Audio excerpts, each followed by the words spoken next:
Барлықтарыңызға сәлем. Бүгін 10 сәуір күніне болжам. Бүгінгі күнде металл ян, земля ян белгісі ақша шығаратын күндеріңіз, белгіміз қаяқтан білеміз дейтін болсаңыз, интернетке кірсеңіз, Google апшеге бадзе калькулятор деп терсеңіз, калькулятор шыға туылған күн ай жылыңызды, әйел ер адам екеніңізді қойып, белгілеп, рассчитать бассаңыз, ден деген жерінде сіздің белгіңіз тұрады. Шаш қидыруға өте жақсы күн, жол жүруге жақсы. Бүгінгі күнде бірақ тауықтар мен қояндарға шамалы денсаулыққа қарау керек.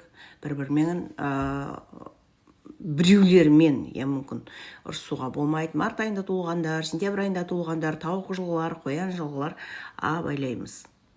Жылқы жылы туылғандар, бүгін сіздер әдемісіздер. Сіздерді бүгін байқайды, бойдақ болсаңыздар, танысыңыздар бүгін біреумен. Либо мен бойдақ емеспін, бірақ заттарым бар сататын саудагермін дейтін болсаңыздар, либо блогер болсаңыздар, бүгін көріңіздер, прямой эфирге шығыңыздар, көрсетіңіздер өздеріңіз, өткен красный луан келіп тұр. Сізді тыңдайды, сіз сұлусыз, әдемісіз.